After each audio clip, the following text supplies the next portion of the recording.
보혜사 성령이 임하셔서 초대 예루살렘 교회가 시작이 되었습니다. 이후부터 날마다 깜짝 놀랄 만한 성령의 역사가 일어나기 시작을 하죠. 사도들이 복음을 전할 때 회개 역사가 나타나게 되고 3,000명, 5,000명 이렇게 많은 사람들이 회심하고 예수님께로 돌아오게 됩니다.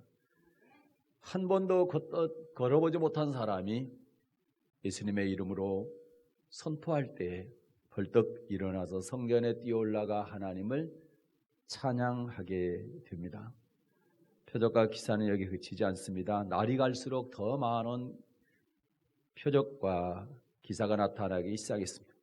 심지어 병든 사람을 메고 거리에 나가서 침대와 요 위에 눕혀놓고 베드로가 지나갈 때 혹시 베드로의 그림자가 덮일까 바랬습니다. 그런데 신기하게도 병든 사람들, 귀신이 들린 사람이든 병든 사람이든 데리고 나온 사람마다 다 낫게 되는 그런 놀라운 역사가 일어나게 됩니다.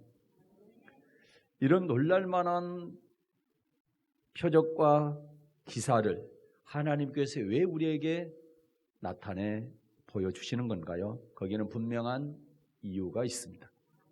그리고 이 시간에는 사도행전 5장 12절부터 21절 말씀을 본문으로 표적과 기사를 주시는 이유라는 제목으로 함께 은혜 나누겠습니다. 하나님은 왜 표적과 기사를 나타내 보여주시는가? 첫째, 예수를 믿게 하기 위해서 그렇습니다. 사도행전 5장 12절부터 14절 보겠습니다. 사도행전 5장 12절부터 14절 사도들의 손으로 민간의 표적과 기사가 많이 되되 믿는 사람이 다 마음을 같이하여 솔로몬 행각에 모이고 그 나머지는 감히 그들과 상종하는 사람이 없으니 백성이 칭송하더라. 믿고 주께로 나오는 자가 더 많으니 남녀의 큰 무리더라. 아멘. 네, 사도들을 통하여 민간의 표적과 기사가 많이 나타나게 되었다고 말씀하고 있습니다. 그러자 믿는 사람들은 다 마음을 같이해서 솔로몬 행각에 모였고 안 믿는 사람들은 감히 그들과 상종하는 사람이 아무도 없었다. 그리고 백성들의 칭송이 자자했다. 이렇게 말씀하고 있습니다. 그리고 어떤 일이 일어납니까? 5장 14절만 읽겠습니다. 14절요. 믿고 주께로 나오는 자가 더 많으니 남녀의 큰 무리더라. 아멘. 안 믿는 사람보다 믿고 주님께로 나오는 사람들이 더 많았다. 남자, 여자 큰 무리가 표적과 기사를 보고 예수를 믿게 되더라는 겁니다. 그러니까 수많은 남녀의 무리들이 표적과 기사를 보고서 또 본인이 직접 체험하고서 예수님을 믿게 되었다는 것입니다. 사도행전 3장에도 보게 되면 수많은 사람들이 깜짝 놀라서 솔로몬 행각에 달려나와 베드로와 요한을 주목합니다. 왜 베드로와 요한을 찾았나? 그 이유는 간단합니다. 성전 미문에서 한 번도 걸어보지 못한 사람, 40년 동안 걸어보지 못한 사람이 거기서 구걸하고 있었는데 어느 날 갑자기 베드로가 은과 금은 내게 없지만 내게 있는 것으로 내게 주노니 곧 나사렛 예수 그리스도의 이름으로 걸으라 했더니 그가 걷게 된 겁니다. 이 사건을 목격한 사람들 보고 이러한 일은 전에도 없었고 지금까지 없었다. 이게 무슨 일이냐? 이건 틀림없이 하나님께서 하셨는데 베드로와 요한을 통해서 하셨는데 베드로와 요한이 참 대단한 능력자다. 그렇게 해서 베드로와 요한을 찾아와서 쳐다보게 된 겁니다. 그런데 여러분, 이런 표적과 기사가 나타나게 되면 반드시 방해하는 세력이 있어요. 대제사장을 비롯해서 종교 지도자들이 어떻게 합니까? 사도들을 불러서 예수의 이름으로 말하지도 말고 가르치지도 말라 이렇게 위협하고 협박합니다. 그러나 사도들은 그런 협박 앞에서 어떻게 합니까? 간절히 기도하죠. 네. 협박 때문에 기죽은 게 아니라 더 간절히 기도하게 됩니다. 기도하니까 성령이 더 충만해지고 성령이 충만하니까 하나님의 말씀을 전할 때 더 담대히 전할 수 있게 되더라는 거죠. 그렇게 담대히 하나님의 말씀을 전하니까 더 많은 기적과 표적이 나타나게 되었습니다. 사도들에 의해서 표적과 기사가 많이 나타나는데 예수님을 믿는 사람들이 구름대처럼 몰려오게 되는 거예요. 그래서 성경은 남녀의 큰 무리다 이렇게 말씀하고 있습니다. 이처럼 예수님을 믿지 못하던 사람들이 사도들을 통하여 예수님의 이름으로 나타난 표적과 기사를 보면서 아, 예수님이 하나님의 아들이 맞구나, 전능자가 맞구나, 이렇게 해서 믿게 되었다라는 것입니다.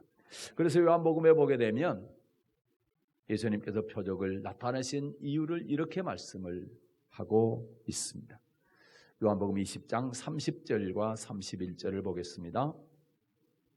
요한복음 20장 30절과 31절. 예수께서 제자들 앞에서 이 책에 기록되지 아니한 다른 표적도 많이 행하셨으나 오직 이것을 기록하며 너희로 예수께서 하나님의 아들 그리스도이심을 믿게 하려 하며 또 너희로 믿고 그 이름을 힘입어 생명을 얻게 하려 함이라. 아멘. 표적을 행하신 목적을 뭐라고 그래요? 예수께서 하나님의 아들 그리스도이심을 믿게 하려 합니다. 예수님이 하나님의 아들 그리스도이신 것을 믿게 하기 위해서 표적과 기사를 행하셨다라는 것입니다. 정말로 표적과 기사를 통해서 예수님이 하나님의 아들이라고 사람들이 믿었는지를 한번 찾아보겠습니다. 요한복음에 보게 되면 예수님께서 행하신 첫 번째 표적이 뭡니까? 2장에 나와 있는데 갈릴리 가나의 혼인잔치집에 예수님께서 초청받아 제자들과 함께 가셨습니다. 그런데 잔치가 한창 무르익을 무렵에 포도주가 떨어졌습니다.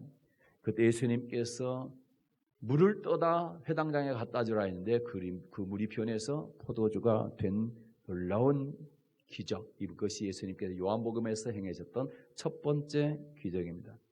이 기적을 제자들이 다 봤어요. 이걸 본 제자들의 반응이 어땠습니까? 요한복음 2장 11절입니다. 요한복음 2장 11절 따라 읽겠습니다. 예수께서 이 처음 표적을 갈릴리 가나에서 행하여 그 영광을 나타내심에 제자들이 그를 믿으니라. 뭘 보고요?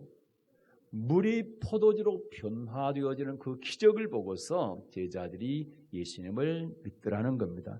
그렇다면 처음부터 제자들이 예수님이 하나님의 아들이라고 믿은 게 아니라는 거예요. 이런 표적과 기사를 보면서 아, 이분이 하나님의 아들이 맞구나, 이렇게 믿기 시작했다라는 것입니다. 요한복음에 기록된 두 번째 표적이 뭡니까?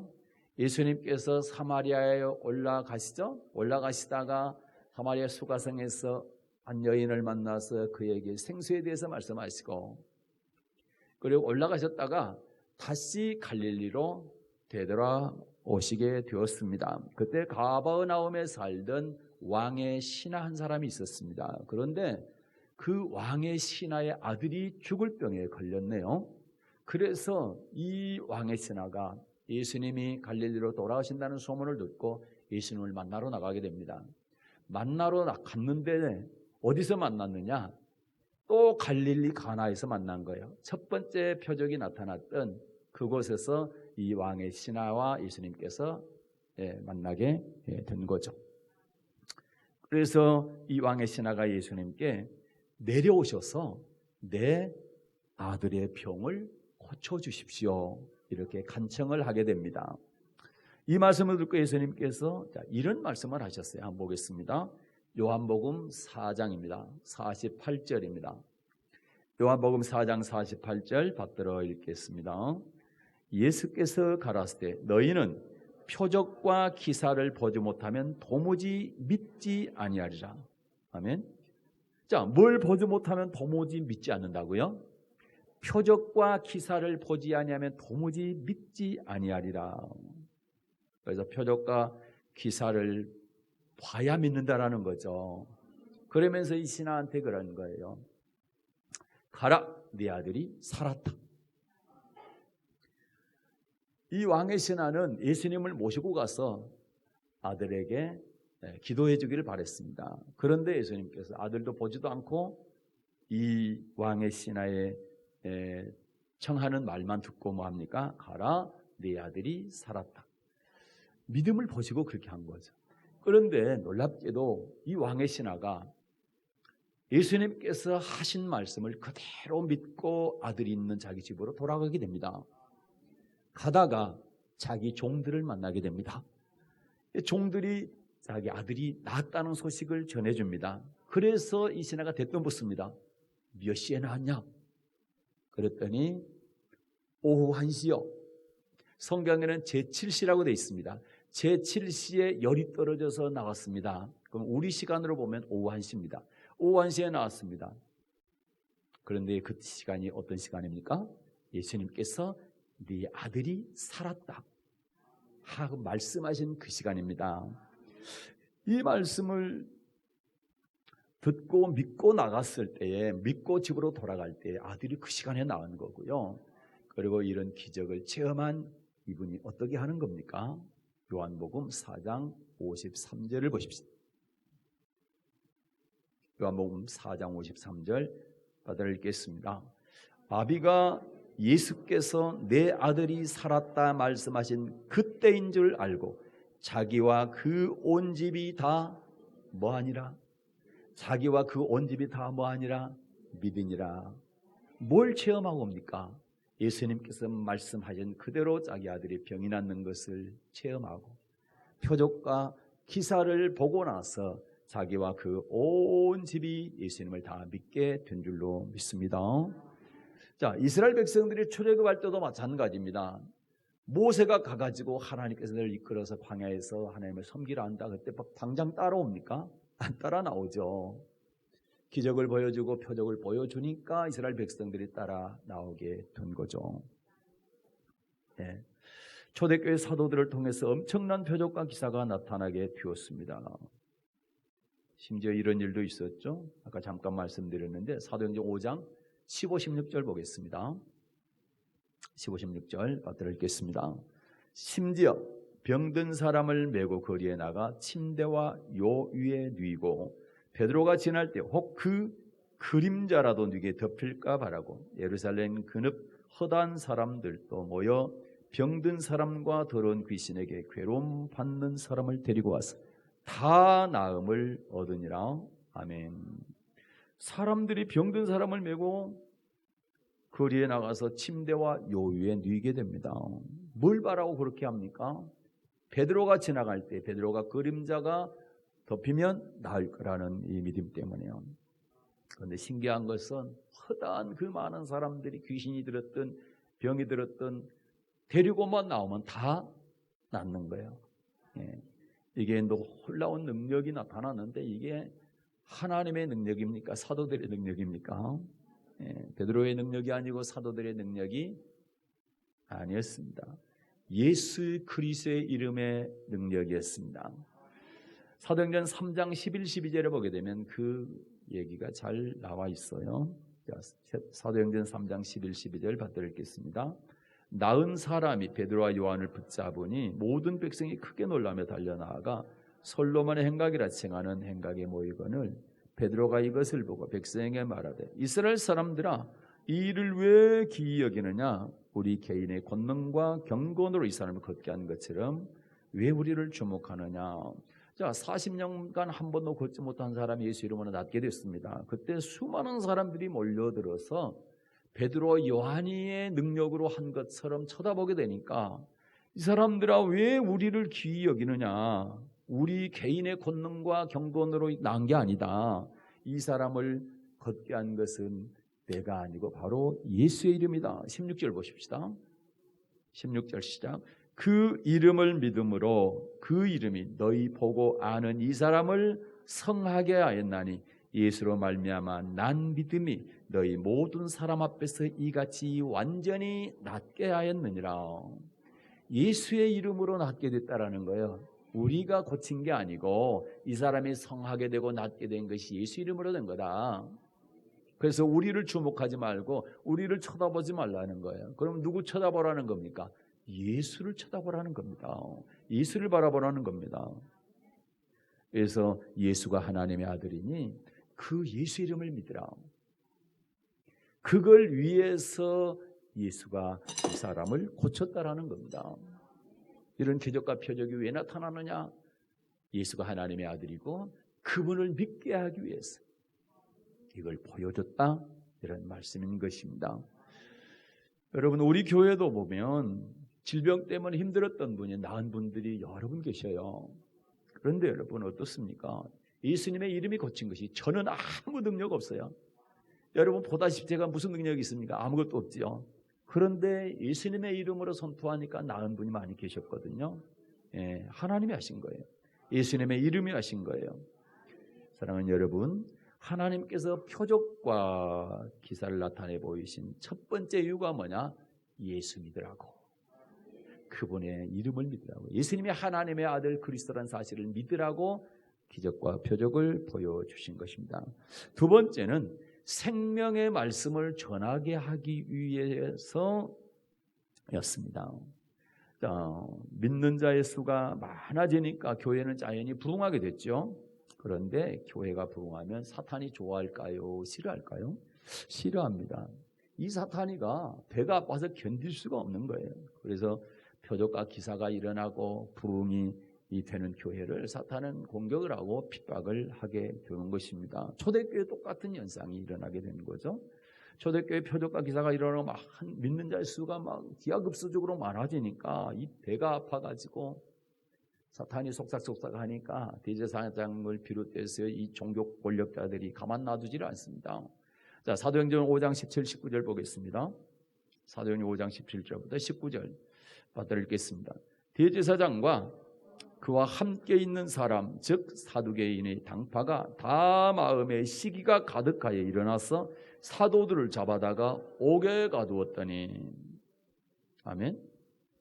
사도들을 통해서 민간의 표적과 기사가 많이 나타나니까 수많은 사람들이 고침을 받고 그리고 체험을 하고 예수를 믿게 되죠. 그러나 대제사장, 사두개인 이런 종교 권력자들이 마음에 뭐가 일어났대요? 시기가 일어나. 시기. 이 시기가 바로 마귀가 주는 거예요. 여러분, 시기하면 안 됩니다. 네.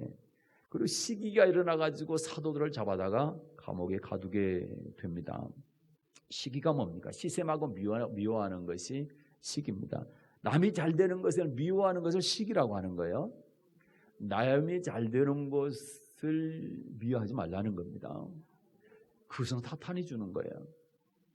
그래서 다른 사람이 잘 되면 막 배가 아프다, 그러면 안 되는 거예요. 이게 그건 사탄이 주는 거예요. 우리는 다른 사람이 잘 되면 박수 쳐줘야 되고 축복해 줘야 됩니다. 그리고 칭찬해 주고요, 격려해 주고 그렇게 해야 되는 거죠. 이 시기는 사탄이 사용하는 가장 강력한 무기 중에 하나입니다. 시기에는 특징이 있어요. 시기는 말이죠, 멀리 있는 사람, 그다음에 나를 잘 모르는 사람이 하는 것보다는 가까이 있는 사람이 하는 거예요.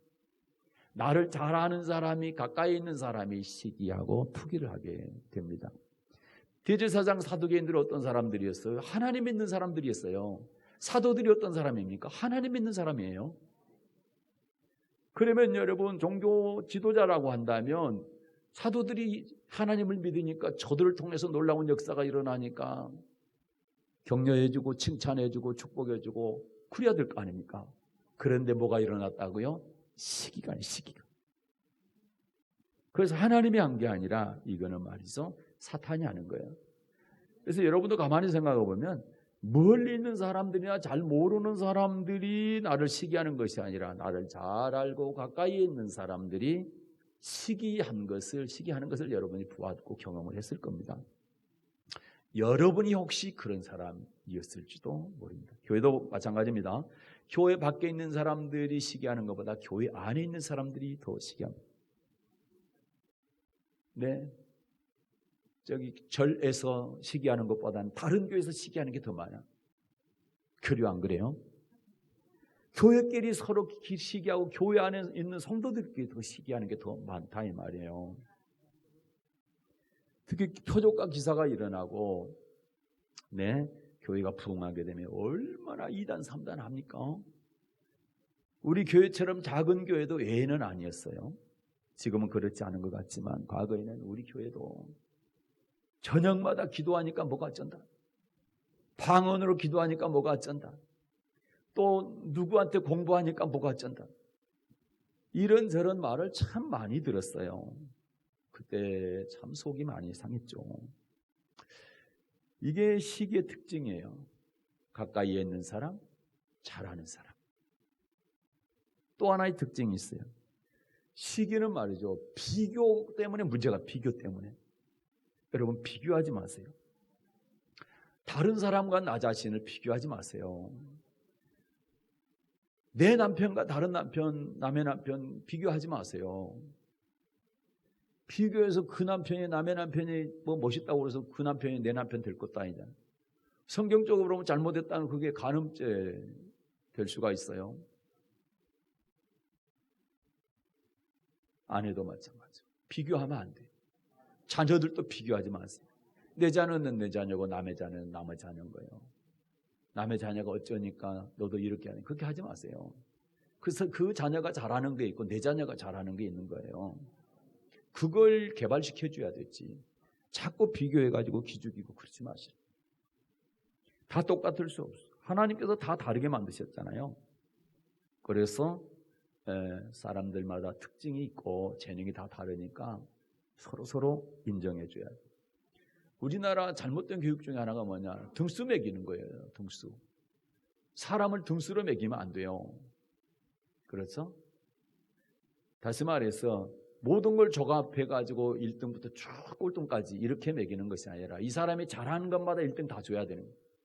이 사람은 뭘 잘하니까 1등이고 이 사람은 뭘 잘하니까 1등이고 이렇게 매겨야 되는데 그렇죠? 네. 그런데 그런 부분이 많이 부족한 것 같아요. 자꾸 비교하게 되면 어떻습니까? 이것 때문에 불행해지는 거예요. 네. 자, 비교하면 두 가지 현상이 일어나요. 자, 내가 다른 사람과 비교했는데 내가 그 사람보다 낫다. 그럼 어떤 마음이 드나요? 우월한 마음이 들죠. 우월한 마음이 들어요. 그러면 어떻습니까? 그래서 저 사람 말에 대해서 저 사람이 나보다 못하다 하면 저 사람 말 들어요, 안 들어요? 안 듣죠. 내 생각을 자꾸 말을 하게 되고 내 방법으로 어떤 일들을 하려고 그러고 내가 다 하려고 합니다. 내 주장만 자꾸 하게 됩니다. 그렇게 되면 이게 어디 쪽으로 빠지는 거예요? 그게 바로 교만이, 독단이 되고 교만이 되는 겁니다. 이게 아주 위험한 거죠. 그리고 비교를 하는데 내가 저 사람보다 더 못해. 그럼 어떤 마음이 드나요? 열등감을 갖게 되죠. 나는 지지도 못났냐? 왜 나는 이런 가정에 태어났냐? 왜 우리 부모는 나를 이렇게 낳았냐? 나는 왜 이렇게 못 배웠냐? 나는 왜 이렇게 못생겼냐? 자꾸 그러면 어때요? 열등감 때문에 죽고 싶어요. 살고 싶은 마음이 없어요. 물론 열등감을 잘 활용해서 이를 악물고 열심히 노력해서 성공하는 사람도 있을 수도 있어요. 그러나 그런 경우는 소수고요. 대부분은 열등감을 갖게 되면 우울증에 빠지고요. 안 좋아요, 이게. 불행해지는 거예요. 그래서 여러분은 절대 비교하지 마시라. 나와 남을 비교하지 말고 내 자녀와 남의 자녀를 비교하지 말고 교회도 마찬가지죠. 우리 교회와 다른 교회 비교하지 마세요. 우리 교회는 우리 교회고 다른 교회는 다른 교회예요. 제가 듣기 싫은 말 중에 하나가 뭐냐? 다른 교회 이렇게 하는 목사님 이렇게 왜 안 합니까? 그 교회는 그렇게 하는 거예요. 우리 교회는 이렇게 하고. 그런데 기준이 뭐냐? 성경의 기준이에요.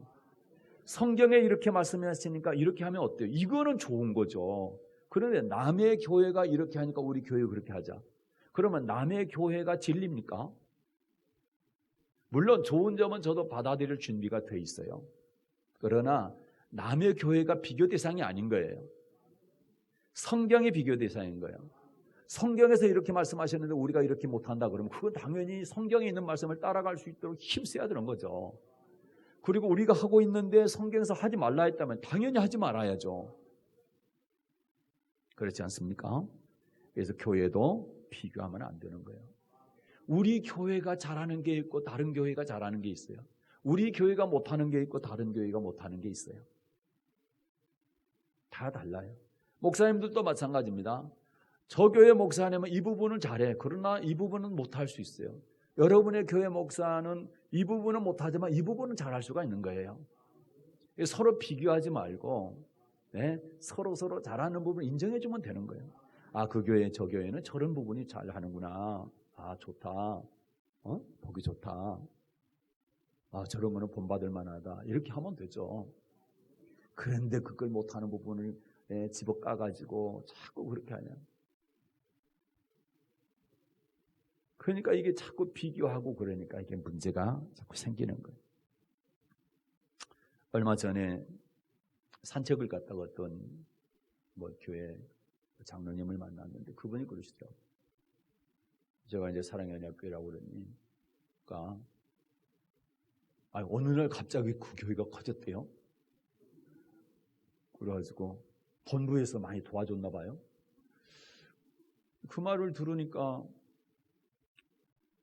별로 그렇게 기분 좋은 건 아니었어요.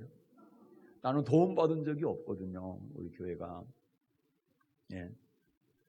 그래서 어느 날 갑자기 커졌는데 저 교회 능력으로는 저렇게 건물을 지을 수가 없는데 건물 짓고 하는 거 보니까 본부에서 많이 도와줬나 보다 이렇게 생각을 한 것 같아요. 그러나 한편으로 생각하면 저 교회가 힘이 부족할 텐데 저렇게 한다면 참 힘들겠다. 내가 좀 도와줄 수가 없나? 못 도와주더라도 가서 기도라도 좀 해주고 격려라도 해드려야 되겠다. 이런 마음을 갖는다면 얼마나 좋아요? 비슷한 얘기를 제가 건축 끝나고 나서 우리 지방의 어떤 목사님, 저하고 친한 목사님이 한번 물어보더라고. 목사님, 교회 건축할 때 제이 목사님이 많이 도와주셨죠? 그러시더라고. 여러분 제이 목사님 하면 여러분이 아실 거예요. 네? 그래서 아니요. 그랬더니 그랬어요? 깜짝 놀라더라고. 안 도와줬다고 그러니까. 그러면서 저기 목사님들끼리 그랬대. 지방의 목사님들끼리 사랑의 언약교, 그때는 사랑의 언약교가 아니고 나주 중앙성결교회였죠. 저 교회가 저렇게 건축을 할 수 있는 힘이 없을 텐데 어떻게 저렇게 건축을 했을까? 틀림없이 제이 목사님이 많이 도와줬을 거야. 그래서 하겠지. 이렇게 자기들끼리 얘기를 했대요. 그런데 여러분 잘 아시다시피 우리가 무슨 누가 도와줘서 했나요? 땅만 있었고 돈 한 푼도 없었잖아요. 그래서 어디서 갔다 했어요? 누가 줬어요, 돈을? 은행에서 준 거죠. 지으라고. 그래서 은행에서 주니까 그거 갖다 지은 거죠. 그래서 여러분 어때요? 만약에 혹시라도 목사님들 마음에 시기하는 마음이 조금이라도 없었다면 저에게 좋은 일이다 건축하고 하면 교회가 어느 정도 부흥이 되어지고 성도님들이 마음이 합해져 있고 저렇게 열심히 건축하고 그러니까 우리가 가서 좀 기도라도 해주자 이렇게 하고 목사님 수고한다고 또 격려도 하고 힘들지 않냐고 이런 말이라도 있을 텐데 그런 마음이 없었다면 했겠죠. 그런데 그런 경우가 없던 걸로 봐서는 혹시 그 마음에 비교하는 마음, 시기하는 마음이 혹시 있지 않을까 이런 걱정도 제가 해봤습니다. 그렇지 않기를 바라지만 여러분 우리는 그 건축을 할 때 어떻게 했습니까? 학교에서 나와 있잖아요. 하나님께서 백성들을 흥분시키심에 14년 동안 중단되었던 성전을 다시 짓잖아요. 스룹바벨 성전 말입니다. 하나님께서 흥분시킵니다. 여러분과 저도 이 교회를 건축하게 될 때 아무것도 없었지만 하나님께서 흥분시켜 주셨죠. 그때는 누구 하나 반대하는 사람이 다 성전 건축해야 된다. 한 마음이 돼가지고 그리고 건축하니까 아이고 부담돼 해가지고 나가는 사람이 단 한 사람도 없었고요. 건축하면서 부흥이 더 됐어요. 하나님께서 하게 하시니까 지금 하라고 그러면 지금 맹숭맹숭하고 못해요. 그때는 정신이 하나도 없었어요. 하나님께서 그렇게 흥분을 시키니까 그래서 드디어 지난주에 그 빚 다 갚았습니다. 할렐루야. 하나님께만 여러분의 눈물의 기도와 헌신과 섬김으로 12년 만에 드디어 다 갚았습니다. 정말 하나님께서 하셨습니다. 사랑하는 여러분, 시기하지 마십시오. 욥기서 5장에 보게 되면 분노가 미련한 자를 죽이고 시기가 어리석은 자를 멸하느니라. 잠언 14장 30절은 마음의 화평은 육신의 생명이나 시기는 뼈를 썩게 한다. 시기가 우리의 뼈를 썩게 합니다. 시기하지 마십시오. 사울은 천천히고 다윗은 만만입니다. 이렇게 여인들의 말 딱 한마디 들은 사울이 어떻게 합니까? 오늘 구약성경 읽었잖아요. 어떻게 해요? 불쾌하게 여겼어요. 그리고 다윗을 죽이기로 작정을 하고 10년간 쫓아다닙니다. 그 결과 어떻습니까? 사울과 그의 집은 패망하게 됩니다. 패망하게 되는 거예요. 제사장들이 예수님을 빌라도의 법정에 넘겨준 이유가 뭡니까? 성경은 시기 때문이었다고 했어요. 본디오 빌라도가 시기 때문에 넘겨준 줄을 알았다고 성경은 기록하고 있어요. 유대인들이 특공대까지 만들어가지고 바울을 죽이려고 그렇게 애를 썼던 것이 뭐였냐? 성경은 그래요. 시기 때문이었다고 말씀하고 있어요. 오늘도 보니까 제사장들이 그리고 사두개인들과 이러한 사람들이 사도들을 잡아다가 감옥에 가둔 이유가 뭡니까? 시기가 마음에 그득했기 때문이다. 그렇게 말씀하고 있습니다. 여러분 로마서 1장에 보면 시기는 살인, 분쟁, 사기, 악독과 함께 사형에 해당하는 죄다. 사형에 해당하는 죄란 얘기는 지옥 가는 죄랍니다. 여러분 시기가 아무것도 아닌 것 같더니 그렇게 무서운 죄입니다. 시기하지 맙시다. 그래서 여러분 시기를 안 하려면 비교하지 말아요. 하나님께서 나는 가장 독특한 존재로 특별하게 지은 귀중한 존재다. 이렇게 생각을 하세요. 그래서 여러분 우리 사람들을 보게 되면 목소리 하나도 같은 사람이 하나도 없어. 얼굴도 같은 사람이 없어. 얼굴도 다 달라.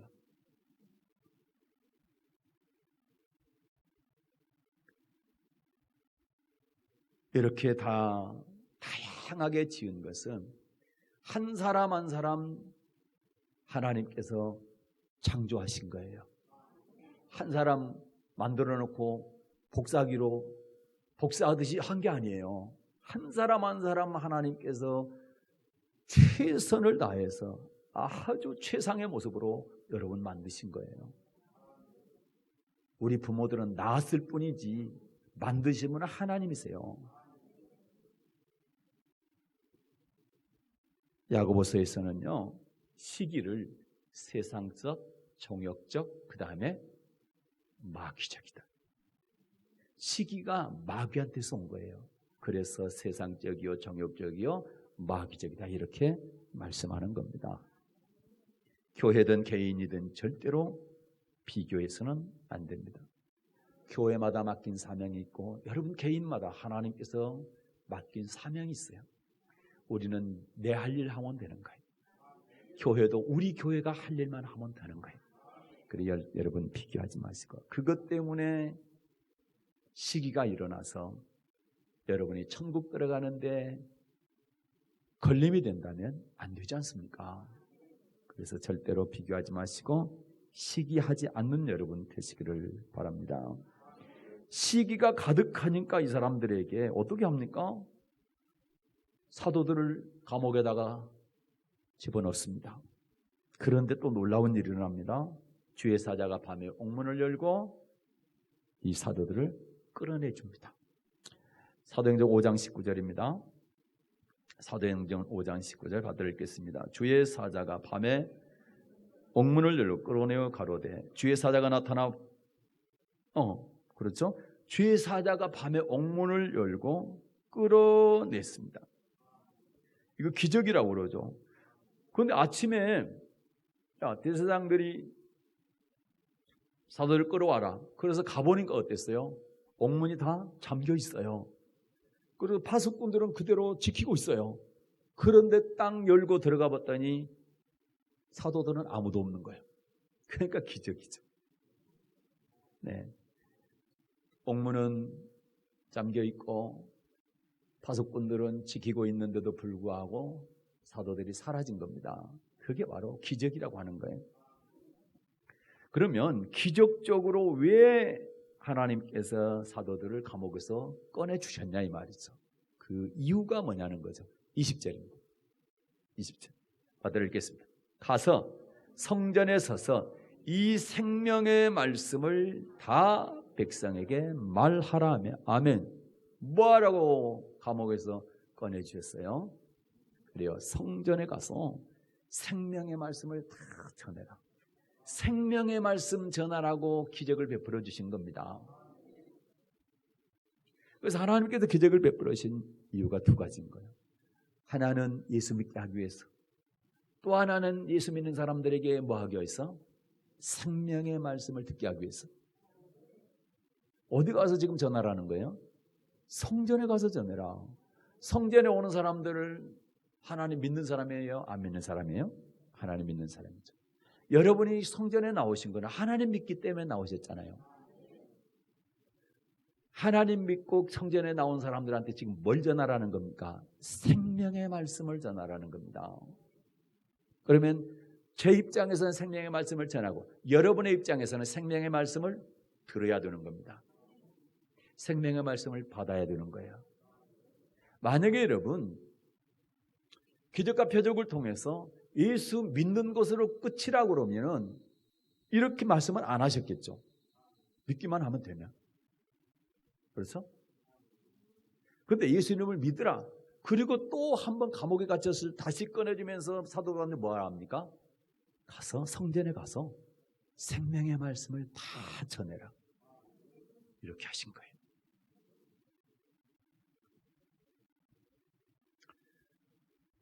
요한복음 20장에서 예수님께서 표적을 베푸신 두 가지 이유와 똑같습니다.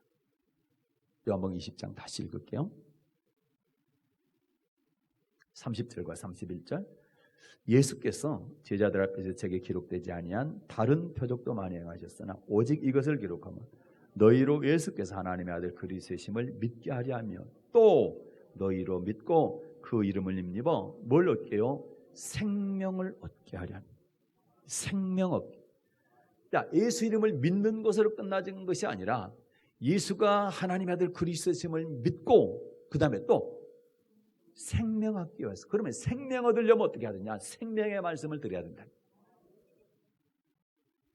이걸 스데반 집사님은 사도행전 7장에서 생명의 도라고 이렇고 바울 사도는 빌립보서 2장 16절에서 생명의 말씀이라 했고 그 다음에 베드로 사도는 요한복음 6장 68절에서 영생의 말씀이라고 고백을 했어요. 영생의 말씀. 베드로가 요한복음 6장 68절에서 영생의 말씀을 고백한 것은 예수님께서 그렇게 많이 따르던 사람들이 다 도망갔습니다. 왜요? 나를 믿기만 해서는 안 된다.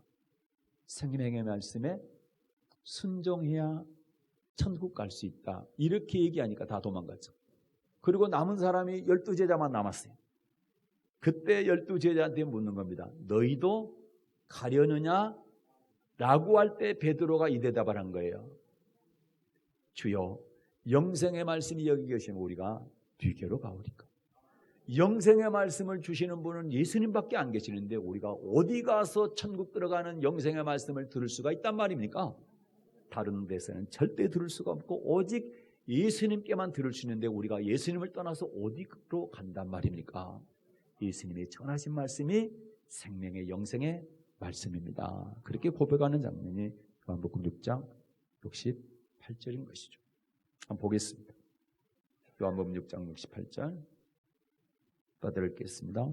시몬 베드로가 대답하되 주여 영생의 말씀이 계시매 우리가 네게로 가오리까? 아멘. 사도들이 감옥에 나와서 복음을 생명의 말씀을 전하는 곳이 성전이라 했죠. 성전은 하나님을 믿는 사람이 가는 곳이 성전이죠.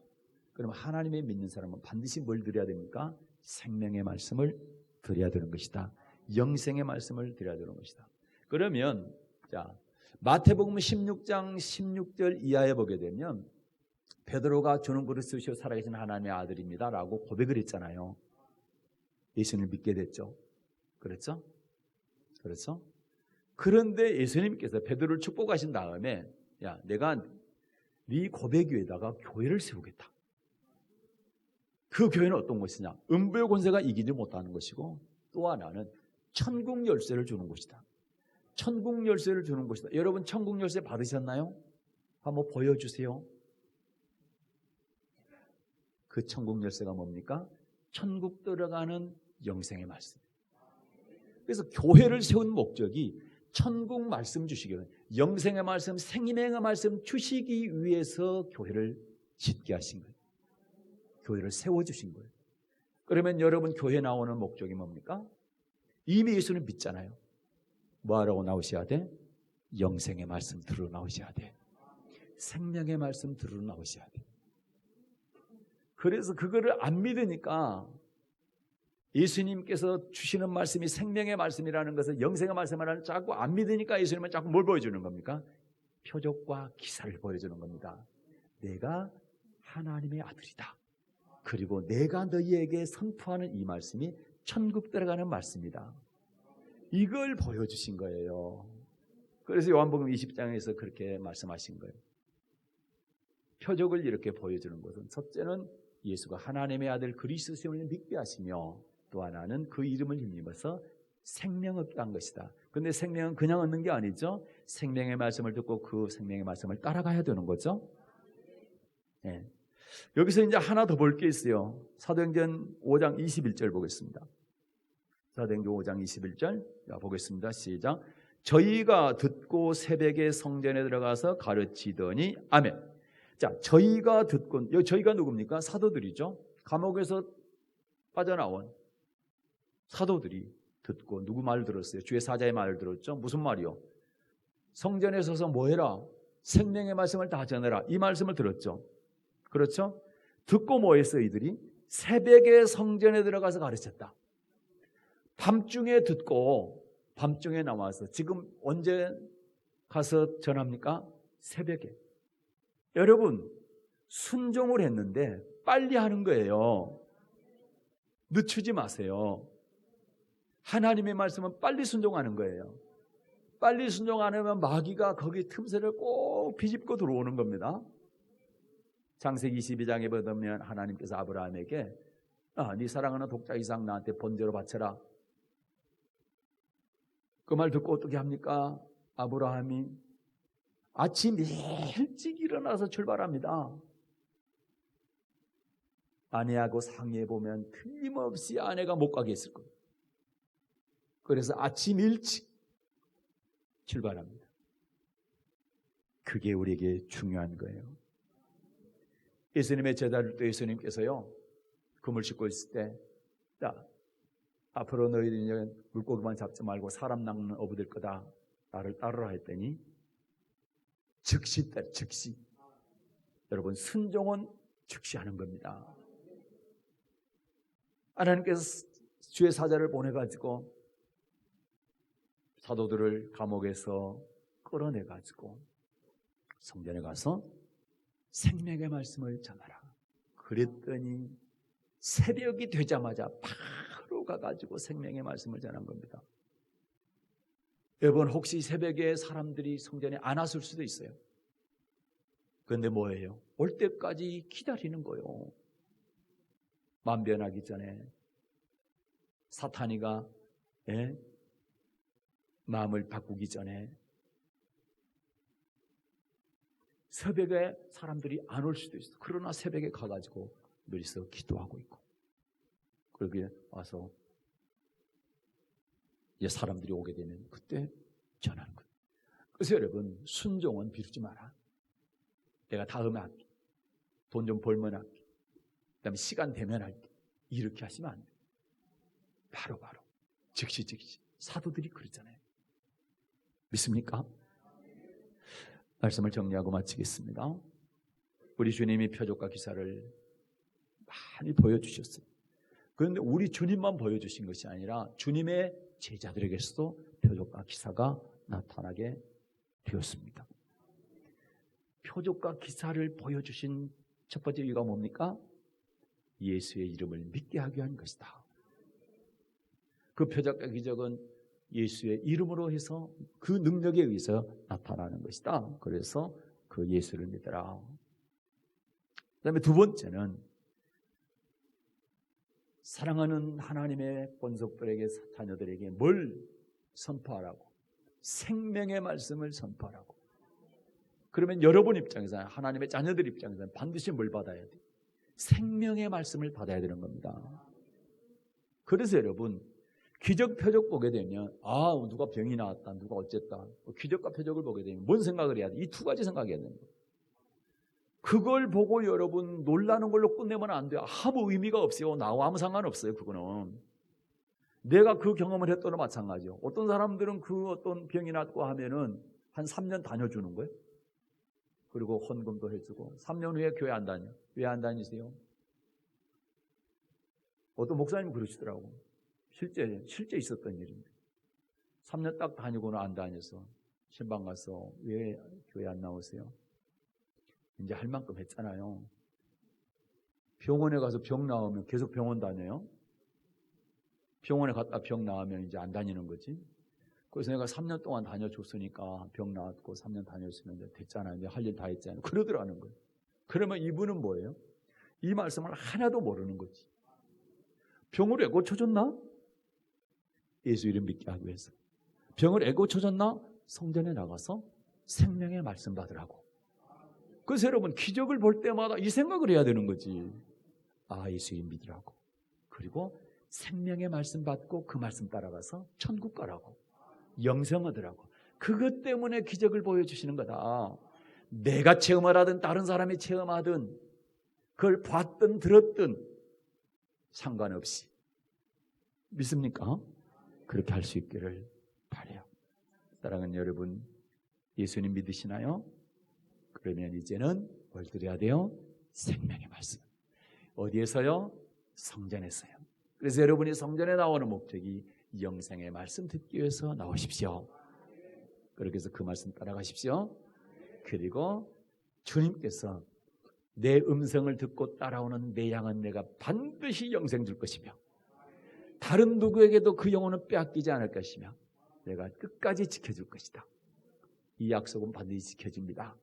그래서 말씀 받고 그 말씀 따라서 한 사람도 빠짐없이 천국 들어가는 여러분 되시기를 예수님의 이름으로 축복합니다.